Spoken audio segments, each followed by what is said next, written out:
ताज्या घडामोडी पाहण्यासाठी C24 या यूट्यूब चॅनलला लाईक करा, शेअर करा, सबस्क्राईब करा आणि बेल आयकॉनवरती क्लिक करायला विसरू नका। अहिल्यानगर जिल्ह्यातील राहुरी या ठिकाणी कर्मवीर करियर अकॅडमी, ज्या अकॅडमीमध्ये भारतीय सैन्यातील जवानांना घडवलं जातं, ज्या अकॅडमीमध्ये महाराष्ट्र पोलीस दलातील पोलीस शिपायाच्या जे भरती होतात त्याच्यामध्ये भाग घेऊन ज्यांना यशस्वी केलं जातं, अशा या कर्मवीर अकॅडमीचे तुमचे संस्थापक श्री राजेंद्र कडू पाटील मेजर यांनी हा आयोजित केलेला कार्यक्रम आणि त्यासाठी मला आमंत्रित केलं। खरं तर काल मी एका अकोले तालुक्यामध्ये एका रेडमध्ये होतो। आम्ही एका इस्माच्या गोडाऊनवरती छापा टाकला असता आम्हाला 57 लाखाचा गुटखा तसेच गुन्ह्यात वापरलेला एकूण मुद्देमाल 1,01,09,72 रुपये एवढा आम्ही जप्त केला आणि ती कारवाई काल चालू होती।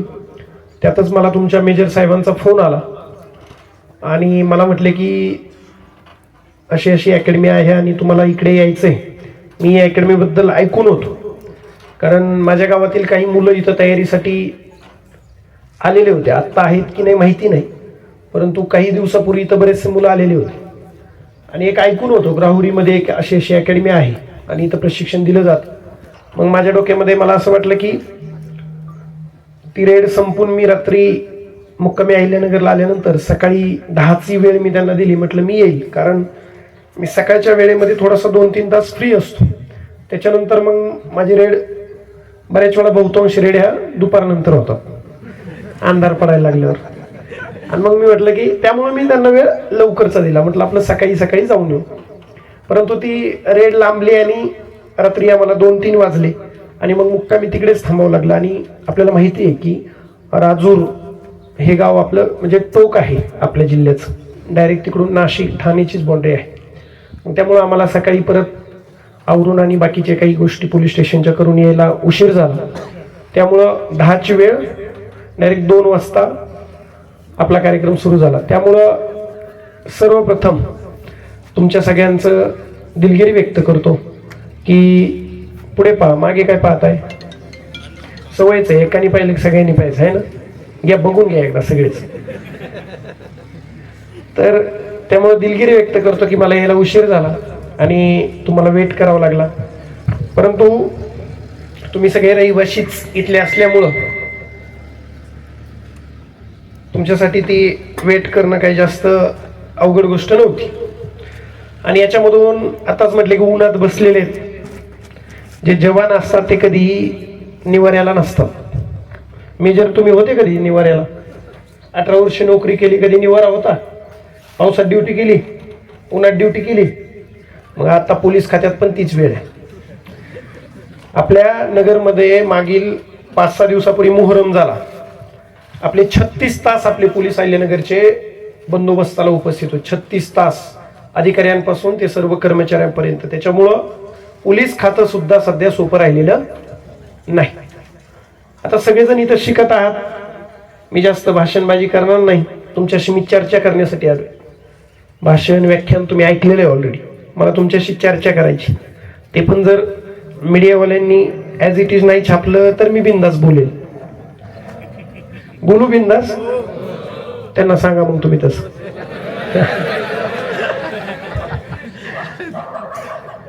तर तुमच्याच वयातला मी काय खूप म्हातारा नाही झालेलो, त्यामुळे तुमच्या भावना मला चांगल्यापैकी माहिती आहे। ज्यावेळेस तुम्ही मागे सगळेजण पाहत होतात ना, असं काय आलंय काय नाही, म्हणजे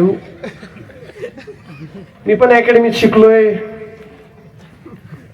मी पण बाहेर राहिलोय, तुमच्यासारखेच बरेच टुकार पोरं माझे मित्र आहेत, कारण मीच टुकार आहे।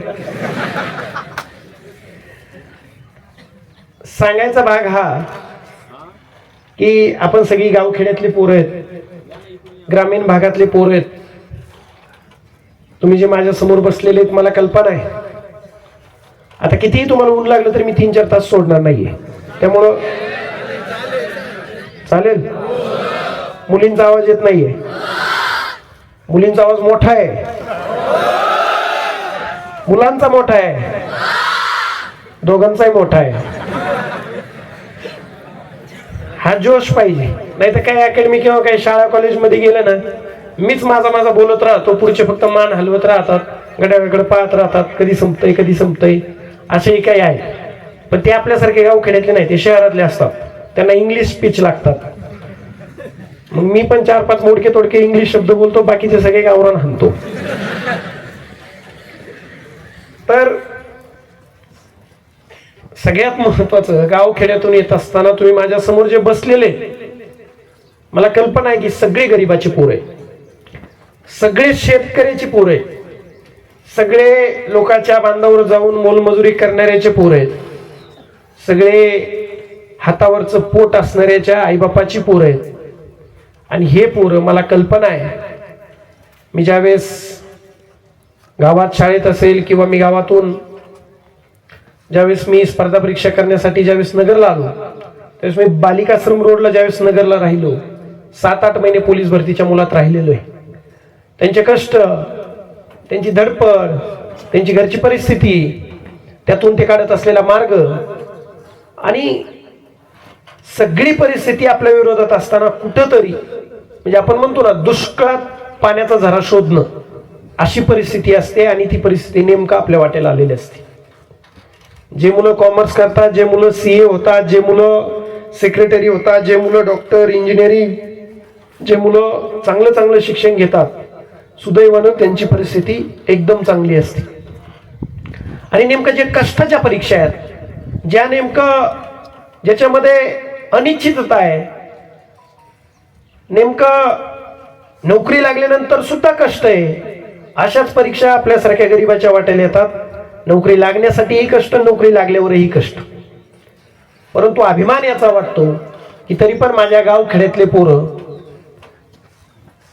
सगळ्या परिस्थितीचा सामना करून आज सगळ्या पदांवरती, आज क्लास 4 पासून ते क्लास 1 पर्यंत स्पर्धा परीक्षामध्ये, पोलीस भरतीमध्ये, आर्मीमध्ये लागणाऱ्या पोरांमध्ये 90% पोरं हे गरिबाचे आहेत. याचा आपल्याला अभिमान असला पाहिजे. त्यामुळं मी तुमच्यातला आहे, तुमच्यामधून आलेला आहे, तुमच्यासारखाच आहे. थोडंफार अंगावर कपडे आता वेगळे असतील, थोडंफार केसांची हेअरस्टाईल वेगळी असेल, थोडंफार हातापायात घातलेले शूज म्हणा किंवा काही बाकीचे साधनं हे वेगळे असतील. पण तुम्ही जे आता दिसताय, मी अभ्यास करताना तुमच्यापेक्षा एक गदाळ दिसायचो. गदाळ कळलं नाही का? हा, तेव्हा तुम्ही खूप चांगल्या स्टेजला आहे. आजची तुमची परिस्थिती खूप चांगली आहे, कारण आपल्याला कल्पना आहे बीड जिल्ह्यातील कोण कोण आहेत? सगळं बीडच आहे का? हात खाली घ्या. बीड जिल्हा हा ऊसतोड कामगाराचा जिल्हा म्हणून गणला जातो. बीड जिल्ह्यामध्ये लोक कोरडवाहू शेती जास्त प्रमाणात आहे. तसाच बीड जिल्ह्यातील पाटोदा तालुक्यातील सावरगाव घाट हे माझं जन्मगाव, ज्या ठिकाणचे 70-80% लोक ऊसतोडणीसाठी जातात. 3 एकर, 4 एकर, 5 एकर, 10 एकर पर्यंत जमीन, परंतु सगळी कोरडवाहू. तसेच माझ्या पण घरची परिस्थिती सेम. आई वडील जन्मानुजन्मे ऊस तोडायला जाणार. गावाकडे जी शेती आहे ती कोरडवाहू जमीन, त्यातून उत्पन्न कमी. आणि मग सुरुवातीला जिल्हा परिषद प्राथमिक शाळा जी आमच्या खाडेवस्तीवरती होती, तिथेच माझं जिल्हा परिषदला 1ली ते 4थी शिक्षण झालं. त्यानंतर 5वीला संत गाडगे महाराज आश्रमशाळा आहे टाकळी काजी, अहिल्यानगर जिल्ह्यामध्येच, तर तिथे माझं 5वीचं शिक्षण झालं. त्यानंतर 6वी ते 7वी मी पाटोद्याला डॉक्टर बाबासाहेब आंबेडकर वसतिगृहात राहिलो. त्यानंतर 8वी ते 10वी परत मूळ गावी भगवान महाराज विद्यालय सावरगाव घाट या ठिकाणी माझी 8वी ते 10वी झाली. परत 11वी 12वी शेजारीच असणाऱ्या मुगगावला माझं ग्रॅज्युएशन म्हणजे सायन्समधून 12वी पूर्ण झाली.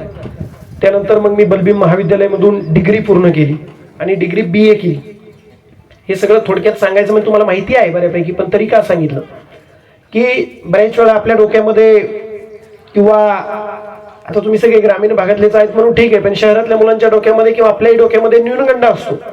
आपल्या डोक्यामध्ये असतं की जे क्लास 1 होतात, आता तुमच्यापैकी काही जण DYSP, DC किंवा IAS IPS होऊ शकतात, क्लास 2 होऊ शकतात, STI, ASO, PSI. परंतु आपण मानसिकता करून घेतो की DYSP खूप अवघड असतं, DC खूप अवघड असतं, राज्यसेवा MPC खूप अवघड असतं आणि बऱ्याच वेळा चांगली मुलं सुद्धा पोलीस भरती करतात. किंवा काही मुलं डॉक्टर इंजिनियर होऊ शकतात, काही मुलं अजून वेगवेगळ्या क्षेत्रात जाऊ शकतात, परंतु ते सुद्धा घाबरून पोलीस भरती करतात.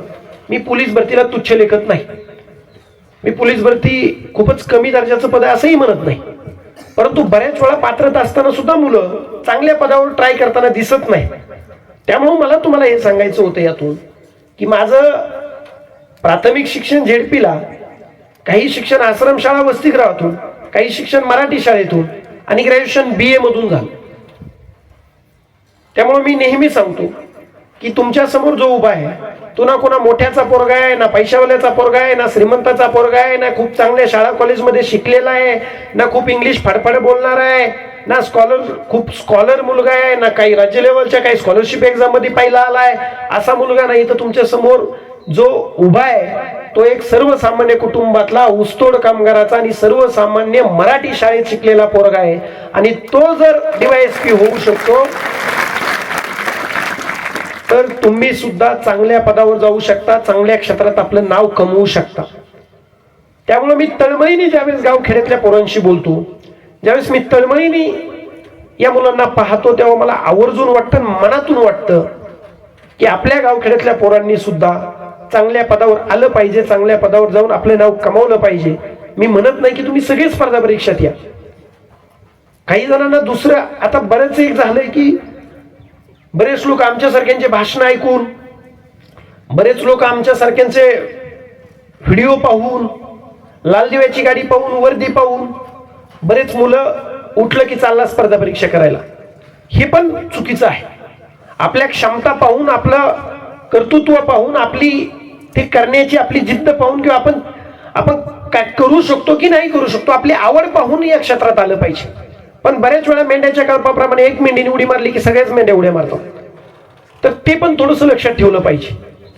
जर स्वतःला इच्छा असेल, स्वतःला आवड असेल तर या क्षेत्रात यायला पाहिजे.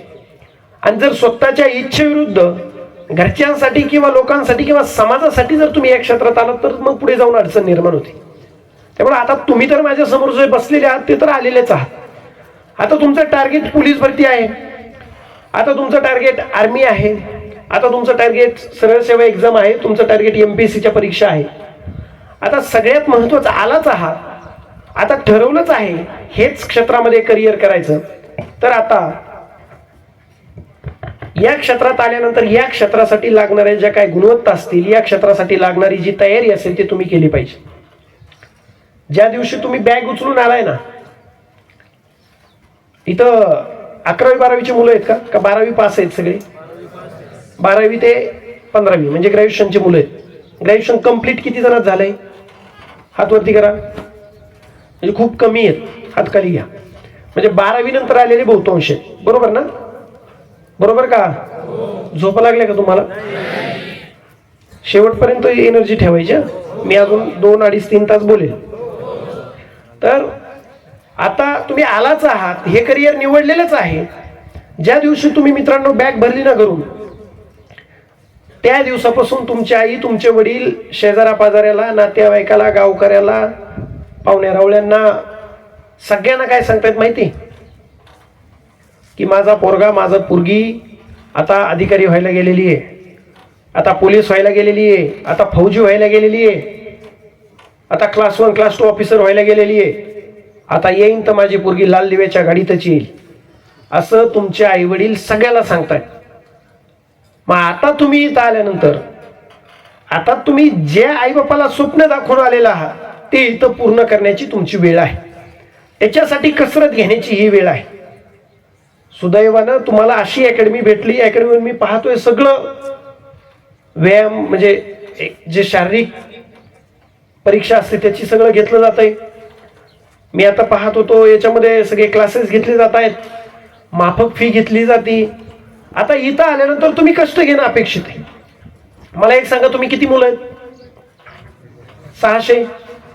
600 मुलं पास होणार आहेत का? खरं सांगा, 600चे 600 मुलं पास होणार आहेत का? नाही होणार. मग आता 600 मधल्या प्रत्येकाने ठरवलं पाहिजे की जे पास होणार आहेत त्यात मी पाहिजे, बरोबर? प्रत्येकाने ठरवले होणार आहेत का? तरी पण नाही होणार आहेत. होणार आहेत? आवाज छोटा आहे, कसे होणार आहेत? तर आता इथं आल्यानंतर सगळ्यात महत्वाचं काय, तर जे आई वडिलांना तुम्ही स्वप्न दाखवून आलात ते आता इथं तुम्हाला घाम गाळायची तुमची वेळ आहे.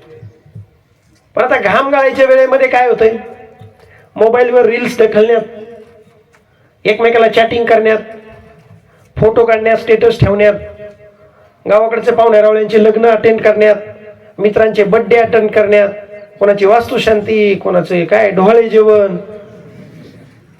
हे सगळं आपल्याला पाहिजे. बरोबर ना? कोण असा आहे की मागच्या 6 महिन्यापासून घरी गेला नाही? हात वर करा. कोण असा आहे मागच्या 5 महिन्यापासून घरी गेला नाही? कोण असा आहे मागच्या 4 महिन्यापासून घरी गेला नाही? हात वर केला तरी चालतंय. हात वर करा. 4 जण निघले. 4 महिनेवाले. 3 महिने. आता परत 4 महिनेवाल्याने हात वर करायचा नाही. 3 महिने. 2 जण. 2 महिने आणि खराच हात वर करायचा. मी चेक करेल. 5-6 जण आहेत. 1 महिना, तरी पण निम्मी सुद्धा संख्या नाही. म्हणजे सगळेजण 1 महिन्याच्या आत जाऊन आलेत. काही जण 8 दिवसापूर्वी गेलेत, काही जण 15 दिवसापूर्वी गेलेत, काही 3 वारापूर्वी गेलेत. बरोबर ना? आता पहा, तुम्हाला आता मूल्यमापन करणे, मी प्रॅक्टिकल बोलणार. सुरुवातीला सांगितलं. आता तुम्हाला बऱ्याच जणांना इथून पुढे माझं आता टोचायला सुरुवात होईल बोलणं, पण मी टोचणारच बोलणार आहे. समजलं का? कारण मीच खरं बोलू शकतो. का फेकाफेकी करून जाऊ फिलॉसॉफी झाडून? ते तर मला खूप जमतं. ते अजिबात करणार नाही. जे प्रॅक्टिकल आहे ते तुम्हाला सांगणार आहे. मग असं काय कारण होतं की तुम्हाला महिन्याभरात, म्हणजे तुम्ही महिनाभर सुद्धा इथं राहू शकले नाही, तुम्हाला घरी जावं लागतं? असं काय कारण होतं तुमच्या घरात? तुमच्यात जर सगळ्याला विचारलं ना की कशाला गेलता, जे महिन्यात जाऊन आलेत, त्याचं प्रत्येकाचं कारण, कोणाचं तरी लग्न, कोणाचं तरी बर्थडे, गावाकडे जत्रा, गावाकडे सप्ताह, असंच काहीतरी कारण असणार. कोणाचं असं होतं का की आई वडील गंभीर आजारी होते आणि माझ्या जाण्याशिवाय पर्यायच नव्हता आणि मी गेलो होतो? असं कुणी आहे का? फक्त आई आणि वडील, गर्लफ्रेंड बॉयफ्रेंड नाही,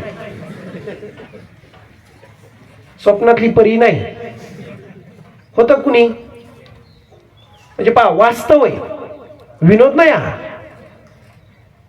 तुम्ही जर इथं बॅग उचलून काहीतरी करिअर घडायला आलेला आहात आणि तुम्ही जर महिना, 2 महिने, 4 महिने, 6 महिने जर घराशिवाय राहू शकत नसाल, तुम्ही जर इथून बाहेर पडण्याचे बहाणे करून जर इथून बाहेर पडत असाल, तुम्ही जर स्वतःला 6 महिने, 1 वर्ष, 2 वर्ष जर अभ्यासात आणि या कसरतीत, मेहनतीत जर कोंडून घेत नसाल, तर पोलीस भरती, आर्मी किंवा स्पर्धा परीक्षा काय जत्रेतल्या रेवड्या नाहीत. वाटत सुटायला जीवघेणी स्पर्धा झाली. मुलांचे जीव जायला लागले. मुलं पळताना पडून मरतायत. मुलं पावसात पळतायत, मुलं उन्हात पळतायत. आणि अशा स्पर्धेत तुम्ही जर टाइमपासवर जर अभ्यास केला, अशा स्पर्धेत तुम्ही जर स्वतःला कोंडून घेतलं नाही, स्वतःला काही दिवसासाठी या एक्झामसाठी जर दिलं नाही, तर यश तुमच्यापासून लांब राहील. काय फायदा होतो नेमका इथं टिकून राहण्याचा? ज्यावेळेस तुम्ही वारंवार गावी पाहता, गावी जायच्या अगोदर 2 दिवस डिस्टर्ब होतं, गावावरून आल्यावर 2-4 दिवस डिस्टर्ब राहतं. मला चांगल्यापैकी माहिती. जायच्या अगोदर 2 दिवस आपल्याला सुरू होतं, काय घेऊन जायचंय, बॅग काय भरायची, मग गेल्यावर काय करायचंय, मग कसं जायचं, इकडून तिकडं, तिकडून इकडं. आल्यावर परत ते काय काय केलं ते विसरत नाही. आपले त्याच्यात 8 दिवस जातात. आणि फ्लो असतो परीक्षेमध्ये किंवा अभ्यासामध्ये, एक फ्लो असतो, एक कन्सिस्टन्सी असते, सातत्य असतं. ती जर तुटली तर तुमच्या अभ्यासावर परिणाम होतो. तुम्ही जर 4 दिवस रनिंग केली आणि परत जर 4 दिवस गॅप घेतला, पायाला गोळे येते, जमतं का? तुम्ही जर व्यायामाला जर रनिंगला ब्रेक घेतला, चालतं का? आणि मी महाराष्ट्र पोलीस अकॅडमीचं 1 वर्ष ट्रेनिंग पूर्ण करून आलोय. पहाटे 5 वाजल्यापासून सुरू होणारं ट्रेनिंग संध्याकाळी 8:30-9 वाजता संपायचं. 16 तास तिथल्या ट्रेनिंगचं शेड्यूल आहे. ते ट्रेनिंग पूर्ण करून आलोय. त्याच्यामुळे आता मला बऱ्यापैकी व्यायामात सुद्धा माहिती आहे. जोपर्यंत तुम्ही घाम गाळत नाही, रनिंग असो, गोळा असो, लांब उडी असो, दुसरं तुमचं कुठलंही व्यायामाचं जे काही आहे शारीरिक, ते 1-2 दिवसाचं काम नाही. तुम्हाला त्याच्यामध्ये कन्सिस्टन्सी ठेवून काहीतरी दिवस त्याला द्यावं लागतात. म्हणजे मला यातून हे सांगायचं आहे, तुम्ही जोपर्यंत 100% देणार नाही तोपर्यंत निकाल तुमच्यापासून लांब राहील. मी अकॅडमीमध्ये होतो, पहिल्या दिवसापासून पळत होतो. पहिल्या लोक अंग चोरायचे, कोणतर सांगायचं शेवट पळायचं. मी पहिल्या दिवसापासून पळत होतो आणि पहिल्या दिवसापासून माझ्या बॅचमध्ये रनिंगला पहिला येत होतो. सगळ्या उड्या असतील, आपली भिंत चढणं असेल, रोप चढणं असेल, ते मंकी रोप असेल, जे काही असेल आमचं ते ऑब्स्टिकल्स होते, ते सगळं पहिल्या दिवसापासून प्रामाणिकपणे पूर्ण करायचो. मित्रांनो, 12 महिन्यामध्ये एकही दिवस मी इंजूर नाही, एकही दिवस मी आजारी नाही, एकही दिवस मला कुठली जखम नाही, काहीच नाही. आणि जे नाटकं करत होते त्यांना 3 दिवसाला हॉस्पिटलला न्यावं लागत होतं. आणि शेवटी ज्यावेळेस निकाल आला आमचा महाराष्ट्र पोलीस अकॅडमीचा, त्यावेळेस मी 16 DYSP मध्ये पहिला आलो आउटडोर एक्झाम मध्ये. म्हणजे हे तुम्हाला का सांगतोय मी, मला माझं तुम्हाला सांगत बसायचं नाही. तुम्हाला हे सांगायचंय, कष्ट हे पहिल्या दिवसापासून घ्यावं लागतं आणि त्यालाच भेटतं ज्याचे प्रामाणिकपणे जो कष्ट करतोय आणि ज्याची नियत साफ आहे. तुम्ही याच्यामध्ये हलगर्जीपणा घ्याल. तुम्ही आता म्हटले, आता मला वाटतं एपीटी टीचर आहेत ना लाल टोपीवाले, ते उभे ज्या जोशात आहे त्यातूनच कळतंय. तर तुम्ही जर आता त्यांनी म्हटले सकाळी चला रनिंग घ्या, तुमच्यातलं कोणतं नाटकं केले, नाही सर लय पाय दुखतोय, आजचे दिवस थोडे हे करा, करतात ना सर तसे काही. गुडघा दुखतोय, पाय दुखतोय, कंबर दुखतोय, पोट दुखतंय, डोकं दुखतंय, रात्री बाथरूमलाच खूप वेळा गेलो, जुलाब लागले, काही पण नाटकं असतात. सगळ्यात मोठं कारण करमत नाही आल्यानंतर. करमत नाही,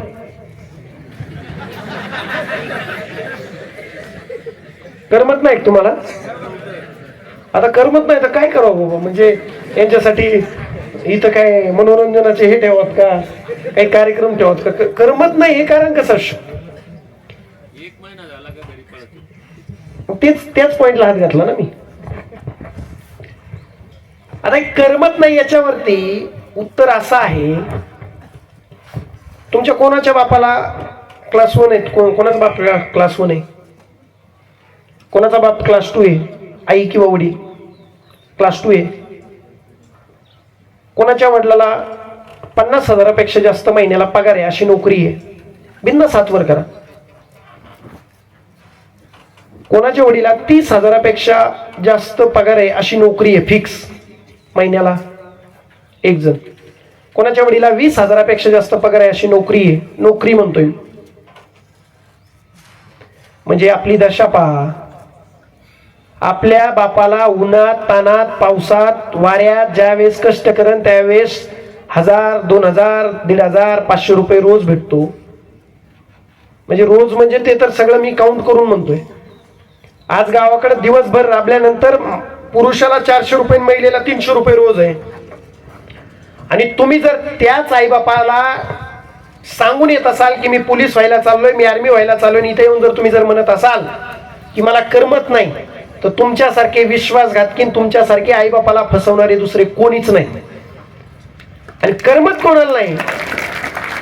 ज्या पोराला आपल्या बापाच्या डोळ्याचे अश्रू दिसत नाहीत, ज्या पोरीला आपल्या आईचे हाल दिसत नाहीत, ज्या पोराला आपल्या बापाच्या हाताला पडलेले गठ्ठे दिसत नाहीत, ज्या पोरीला आपल्या आई लोकांच्या इथं धुणी भांडी करते, आपली आई लोकांची इथं मोलमजुरी करते, आपली आई राब राब राबते, ज्या पोराला आपला बाप आपल्याला 5,000 4,000 टाकण्यासाठी 4 जणांचे पाय धरतो, ज्या पोराला अकॅडमीत शिकवण्यासाठी त्याची इथली फीस भरण्यासाठी बाप याला त्याला भीक मागितल्यागत पैसे मागतो, आणि ते जर पोरग जर इथे येऊन जर म्हणत असेल की मला करमत नाही, तर त्याच्यासारखं दळबद्री आणि त्याच्यासारखं बापाला गाडणार आणि त्याच्यासारखं बापाला फसवणारं पोरग या जगात दुसरं कुणी नसेल.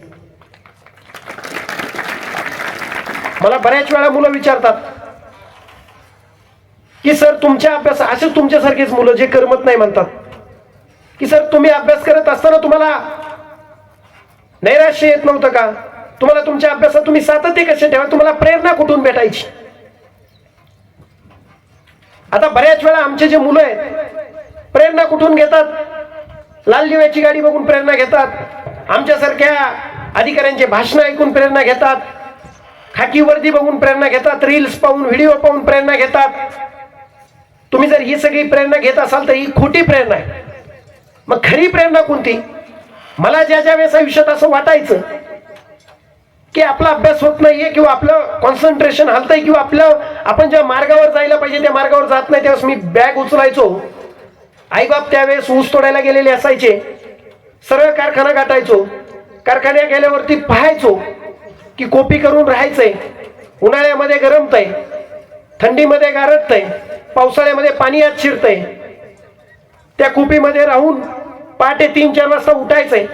त्या दोघा आईबापानं तोंड धुवून बैलगाडी झोपून उसाच्या फडामध्ये निघायचंय. जाताना येताना ऍक्सिडेंट होत आहेत, लोक मरतायत. फडात गेल्यानंतर पहाटे 5 वाजता ऊस तोडायला सुरुवात करायची. अंधारामध्ये साप, विंचू, अजगर काही पाहायचं नाही, सर्पदंश होत आहेत. पायावरती हातावरती कोयते लागून हातपाय मोडतायत. अशा परिस्थितीत त्या आईबापानं काम सुरू करायचं. काम सुरू केल्यानंतर धो दुपार 2-3 वाजेपर्यंत ऊस तोडायचा. ऊन पाहायचं नाही, पाऊस पाहायचा नाही, वारा पाहायचा नाही, थंडी पाहायची नाही. ऊस तोडून झाल्यानंतर तो सगळा ऊस बैलगाडीमध्ये भरायचा. वडील एका पायाने अपंग, तो जर ऊस वडिलांनी खांद्यावर घेतला तर खाली वडील पडायचे आणि वरून मुळी पडायची. मग तो सगळा ऊस आईनं वाहून न्यायचा. आईचं वजन 40 किलो. त्या आईनं सगळा ऊस बापाच्या हातामध्ये द्यायचा. गाडी भरल्यानंतर गाडी झोपून रस्त्याने चालताना दोन्ही आई वडिलांना रस्त्यावर बसल्या बसल्या जेवण करायचं. काल संध्याकाळी बनवलेल्या शिळ्या भाकरी खायच्या. जाताना येताना लोक तोंडाकडे बघणार. गाडी कशातून चालली, कुठल्या रस्त्यातून चालली, किती घाणीतून चालली याला काही महत्व नाही. कारखान्यावरती गेल्यानंतर त्या बापानं ती गाडी खाली करायला जायचं. संध्याकाळी 8-9 वाजेपर्यंत त्या कारखान्याच्या दारात बसायचं. आईनी कोपीवरती येऊन सगळं काम आवरायचं. असं आवरत आवरत आवरत आवरत संध्याकाळच्या 11-12 वाजता आई बाप झोपणार. परत दुसऱ्या दिवशी सकाळी पहाटे 3-4 वाजता तोच कार्यक्रम सुरू. शौचालयाची सुविधा नाही, गोळ्या औषधाची सुविधा नाही, दवाखान्याची सुविधा नाही, कुठली खास सुविधा नाही. कुणी मेलं गेलं तरी पण इन्शुरन्स नाही. कारखान्यावरती कुणी जवळचं नाही. आणि ही परिस्थिती मी माझ्या डोळ्यांनी पाहिल्यानंतर, हे सगळं आईबापाचं पाहिल्यानंतर, मग मला जर एखाद्या मुलाने विचारलं की तुमच्या आयुष्यामध्ये खरी प्रेरणा कुठली, तर मी सांगायचो, मी ज्या वेळेस माझ्या बापाच्या टाचा पाहतो ना, आईचा खांदा पाहतो, त्यावेळेस मला एकही दिवस वाटलं नाही की तुला करमत नाही, तुझा अभ्यास झाला नाही पाहिजे किंवा तू टाइमपास केला पाहिजे. त्यामुळे तुमच्यामध्ये जर कुठली उणीव असेल, तुमच्यामध्ये जर आज कुठली कमतरता असेल, तर मला वाटतं तुम्ही तुमच्या आईबापाला विसरलेले आहात. तुम्ही भलेही गावाकडे जात असाल, पण गावाकडे जाऊन तुम्ही मोठमोठ्या सायलेन्सरच्या गाडीवर बसून तुम्ही भाईगिरी दादागिरीच्या नंबर प्लेट टाकून तुम्ही इकडे तिकडे फिरत असाल. कारण बऱ्याच वेळा आमच्या मुलांना अधिकारी किंवा पोलीस किंवा आर्मी होण्याच्या अगोदरच आमच्या अंगामध्ये एक प्रकारचा अधिकारी उतरतो, एक प्रकारचा पोलीस उतरतो, एक प्रकारचा नोकरदार उतरतो. भविष्यामध्ये अजून परीक्षा द्यायची असते, पण गावाकडे गेल्यानंतर आम्ही जणू काय आताच नोकरीला लागून आलोय असं वागतो. आणि मग गावाकडे गेल्यानंतर आईबाप शेतात राबत असताना आमचे पोरं टुकारगिरी करत फिरत असतात. आणि मग त्यामुळेच ते परत गावाकडून इथं आल्यानंतर त्यांना करमत नाही. त्यामुळे मित्रांनो, तुम्हाला जर तळमळीने मला काही सांगायचं असेल, अभ्यास कसा करायचा किंवा तुम्ही व्यायाम कसा करायचा, हे माझ्यापेक्षाही सांगणारे इथं शिक्षक उपस्थित आहेत. मी त्यामध्ये जास्त वेळ घालवणार नाही. परंतु जर तुम्हाला तळमळीने काही सांगायचं असेल, पोरांनो, तुम्ही माझ्या बारक्या भावासारखे बहिणीसारखे आहेत. कोणाचं इथं पोस्ट ग्रॅज्युएशन झालंय का? मग तुम्ही याचा अर्थ सगळेजण माझ्यापेक्षा लहान आहात.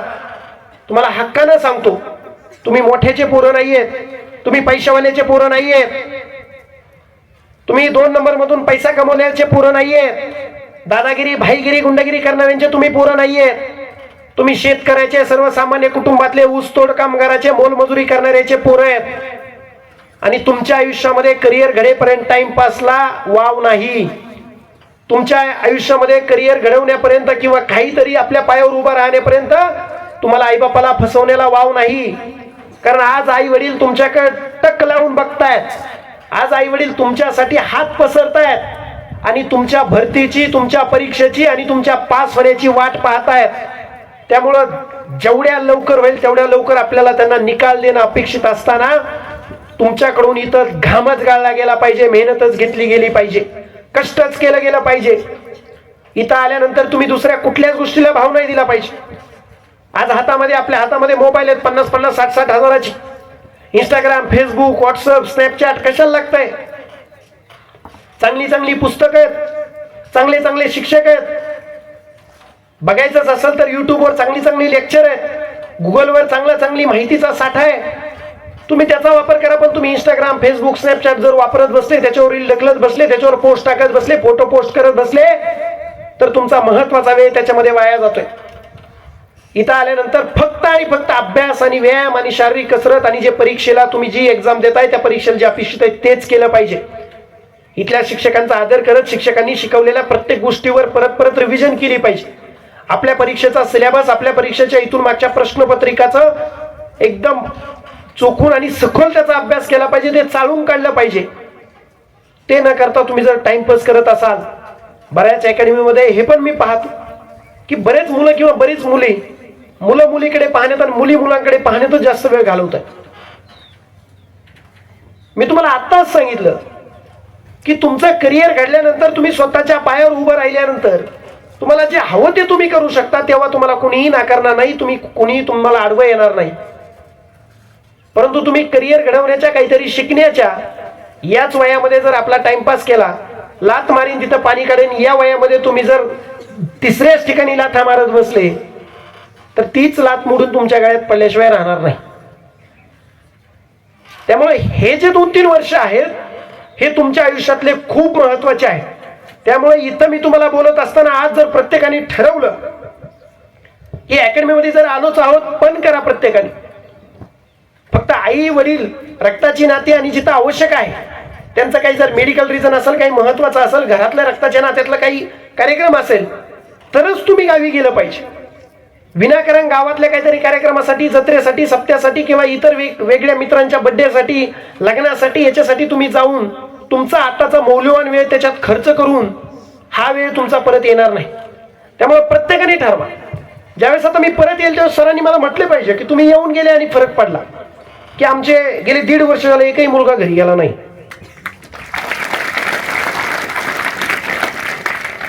थांबताल 1.5 वर्ष?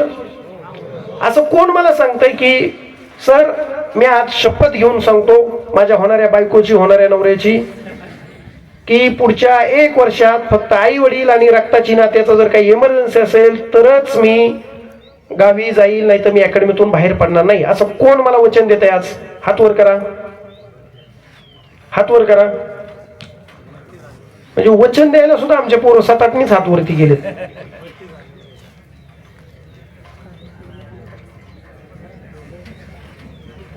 ठीक आहे, यांचे नावं लिहून घ्या मेजर,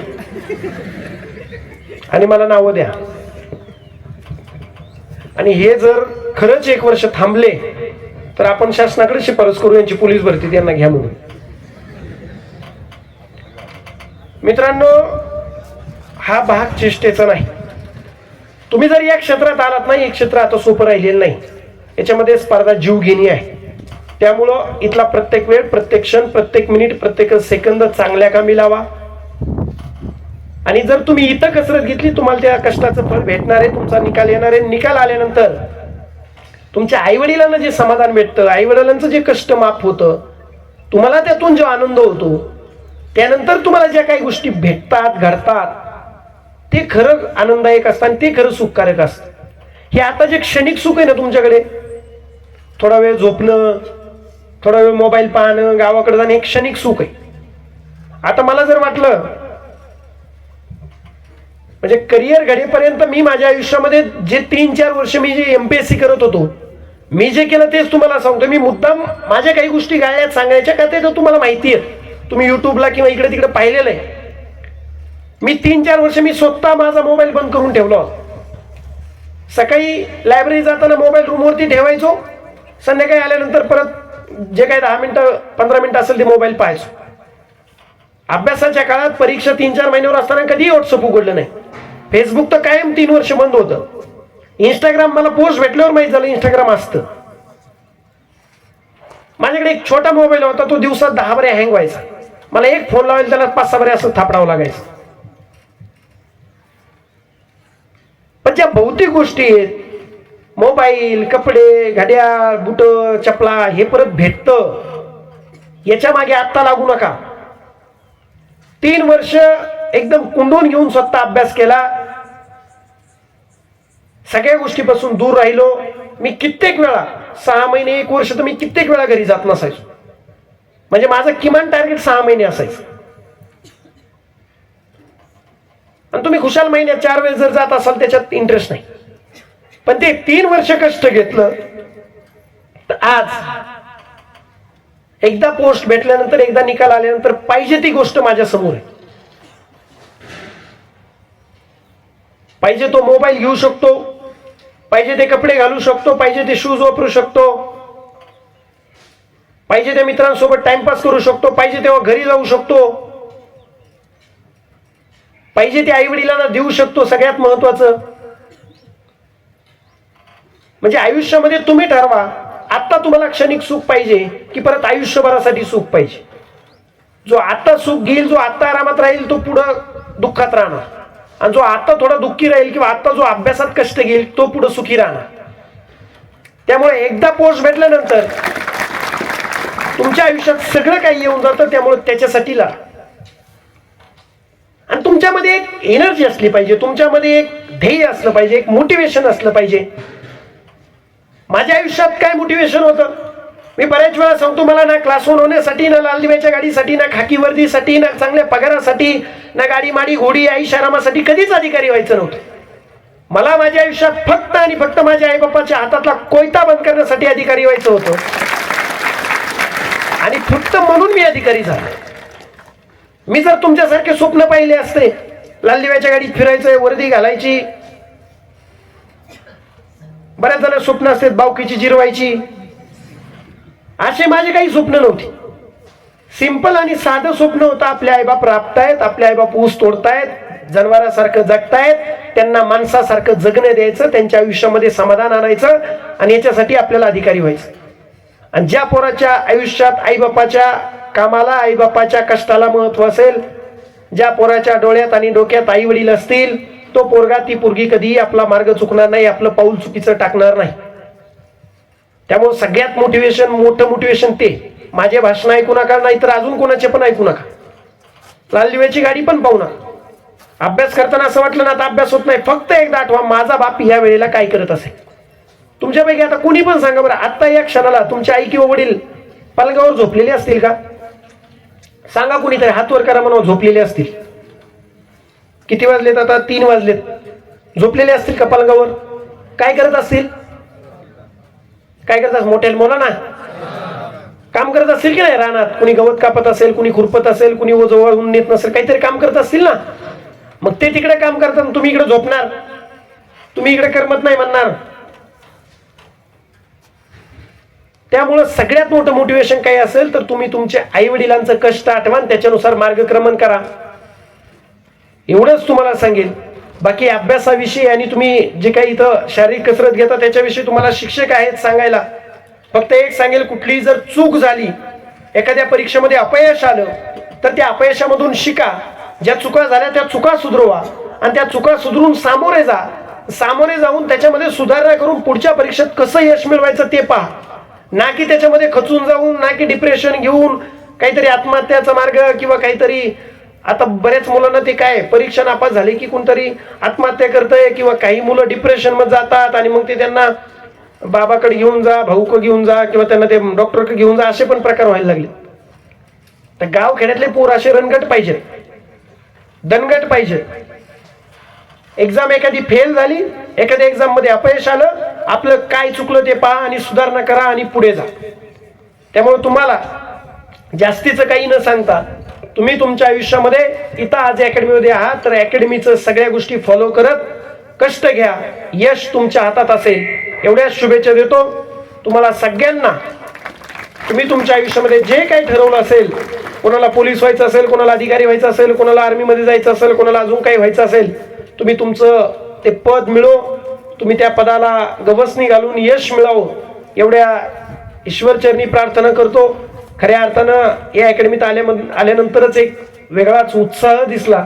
अकॅडमीचे जे संस्थापक आहेत मेजरनी ही अकॅडमी स्थापन करून, खऱ्या अर्थानं मेजर, तुम्ही जर 18 वर्षाचं तुम्ही म्हटलं की पगार याच्यामध्ये घालवला, तुम्ही त्याच्यानंतरही बरेचसं कष्ट घेतला असेल, बराचसा पैसा किंवा बरंचसं तुमचं शारीरिक मानसिक एनर्जी याच्यामध्ये खर्च केली असेल, परंतु तुम्ही इथं अकॅडमीमध्ये फक्त शिकवण्याचं किंवा तुम्ही फक्त पोलीस करण्याचं किंवा आर्मी करण्याचं किंवा मुलांना नोकरी लावण्याचं काम करत नाहीयेत. तर तुम्ही गावखेड्यातल्या ग्रामीण भागातल्या त्या बापाचे डोळ्याचे अश्रू पुसण्याचं काम करताय, तुम्ही पिढी घडवण्याचं काम करताय. कारण यामधील जर पोरं जर नोकरी लागले तर यांच्या येणाऱ्या पिढ्या सुधारतील, यांच्या मागच्या पिढ्या सुधारतील, यांच्या आजूबाजूचे सगळे नातेवाईक घरदार सुधरेल. एक मुलगा नोकरी लागला त्याच्या आजूबाजूची सगळी परिस्थिती सुधारते. त्यामुळे मेजर तुम्ही पहिलं तर देशाचं काम तुम्ही केलेलंच आहे, देश हिताचं तुम्ही काम 18 वर्ष केलेलंच आहे.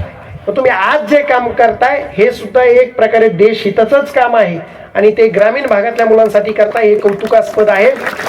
तुम्हालाही पुढे तुमच्या वाटचालीसाठी खूप खूप शुभेच्छा देतो. खऱ्या अर्थानं मला इथं बोलवून जे सन्मानित केलं, माझ्यासाठी खूप वेळ तुम्ही वेट केलं, माझी प्रतीक्षा केली, त्याबद्दल मी आपल्या सगळ्यांचे खूप खूप आभार मानतो. आणि भविष्यात एवढीच अपेक्षा व्यक्त करतो की ज्या वेळेस पुन्हा कधी अकॅडमीत येईल त्यावेळेस माझ्या आजच्या बोलण्यानं तुमच्या 600 मधील 6 मुलं जरी, 60 मुलं जरी किंवा 100 मुलं जरी सुधारले तरी ते माझ्यासाठी सार्थक असेल. आणि मलाही असं वाटतं की मी आल्यानंतर मला तुमच्या मेजरने अभिमानानं सांगितलं पाहिजे की साहेब तुमच्या येऊन जाण्यानं काहीतरी 4 मुलं आमच्याकडे सुधारले. त्यामुळे तुम्हाला सगळ्यांना त्यासाठी शुभेच्छा देतो आणि थांबतो. जय हिंद.